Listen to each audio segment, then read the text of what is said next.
phobia at their rally Saturday. But the right wing's growing propensity to target Muslims is no laughing matter for America's first Muslim lawmaker, Minnesota Democrat Keith Ellison. Last week, a prominent leader of the Tea Party movement said he was working to unseat Ellison in part because he's Muslim. Judson Phillips, the founder of the Tea Party Nation, urged Minnesota voters to elect Ellison's independent challenger because, quote, Ellison is one of the most radical members of Congress. He has a 0 rating from the American Conservative Union. He is the only Muslim member of Congress, unquote. Now, Congressmember Ellison happens not to be the only Muslim member of Congress. Andre Carson, also a Muslim, was elected to Indiana's 7th Congressional District in 2008. Judson Phillips also wrote that Ellison, quote, helped Congress send millions of tax dollars to terrorists in Gaza. After coming under criticism for the remark, Phillips was unrepentant. In a statement posted to his website, he said, quote, I am not going to apologize because I'm bothered by a religion that says kill the infidel, especially when I'm the infidel. Phillips also admitted in a later interview with the Daily Caller that, quote, a majority of Tea Party members, I suspect, are not fans of Islam. Well, we're going to Congressman Keith Ellison right now. He's joining us from Minneapolis, his district. Welcome to Democracy Now!, Congressman Ellison. Good morning, Amy. How are you doing? It's good to have you with us. I assume you weren't at the rally to restore sanity and/or fear on Saturday, but I wanted your comments on that little interaction, and then most seriously, the kind of comments that are being made by this founder of the Tea Party Nation. Well, I was there in spirit, although my body was here in Minneapolis working hard to get the vote out. I thought it was a great rally, and I'm very proud of Jon Stewart and Stephen Colbert for their efforts and everybody who attended. You know, I've gotten sort of thick skin about this stuff, Amy. I mean, you know, it seems like almost every day something comes up that sort of edges the Muslim community to the edge, to the outside. And in my view, this is an unwelcome development because, as was made very clear in the clip that you played, you know, the overwhelming, nearly all Muslims in this country and in this world basically want what everybody else wants: peace, take care of their kids, decent education, a meal, you know, things like that. And so because that's what Americans want, there's ample room for common cause and cooperation. But unfortunately, you know, you take a tiny minority of extremists and try to make them emblematic of 1.3 billion people, and you expand the number of people who you fear and don't like and are potential enemies of yours, and you shrink the number of people who could be on your side.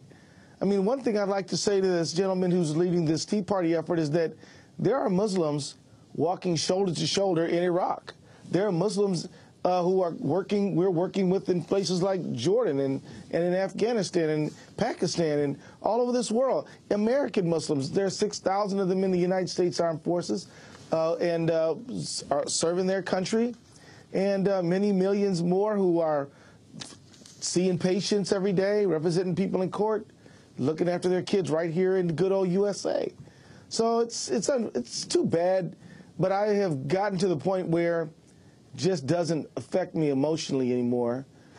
Now, I was a little bit upset by Juan Williams' comment, not because I think he is a bigot. I don't think he is, but I was just disappointed because I thought if anyone would know better, certainly, you know, the producer and author of Eyes on the Prize would know better, but I just sort of now think that, you know, it would be great if maybe you or somebody else would interview Juan and say, look, let's unpack your fear, unpack your worry, so that we can get down to some real humanity here. Did you think that NPR should have fired him? You know what? I have decided not to sort of weigh in on their personnel decisions. You know, if they would have kept him, would I have thought they made a mistake? No. If they fired him, did I think they made a mistake? No. It's their prerogative. But I do think that Juan's comment offers us an opportunity for a conversation. I would point out to Juan Williams and people who think like him that the people who boarded those planes on 9/11 did everything they could do to not look Muslim. They weren't wearing Muslim garb, whatever that may happen to be. That was Juan Williams' comment, that he's afraid when he sees people in Muslim garb on a plane.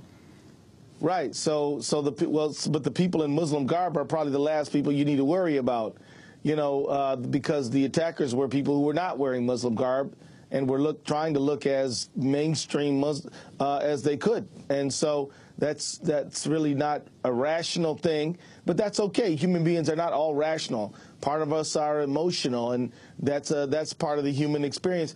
But I do hope that this spike in Islamophobic ideas can cause us to really kind of think about, prejudice, acceptance, belonging, who's in, who's out. What is our national commitment to inclusion and generosity? This is a country that underwent a civil war over who belonged, and then went through a momentous civil rights movement, again, over who belonged.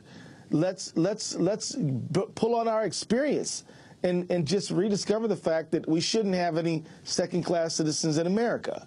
And I think that if we don't really sort of get together, we run certain risks. I'll say this. I urge Muslim, Jewish, Christian congregations to get together, to talk. I personally plan on writing a letter to Juan Williams and inviting him to have a conversation with me, because I don't think he has bad intention. I personally believe that, we need to really promote the interfaith dialogue. And Muslims need to remind our fellow Americans that, when Osama bin Laden and people that want to kill somebody, usually it's somebody who's Muslim. That's a fact. I mean, Al-Shabaab in Somalia kills a lot of Muslims. So I mean, in Iraq, all you got to do is listen to the news every night. All those hundreds of people being killed are Muslim by these terrorist people. So I mean, the fight against terrorism is also a fight that the Muslim community needs to be partnered with everybody else against these homicidal maniacs. So I mean, this is the reality. But being an American Muslim, it's like on the one end you got, this guy who's head of the Tea Party, and Terry Jones and Franklin Graham, and on the other side we got Anwar Awlaki, and we got all these extremist people who claim Islam. So most folks in the American Muslims are in the middle, trying to survive and get their kids to school on time. But that's the reality.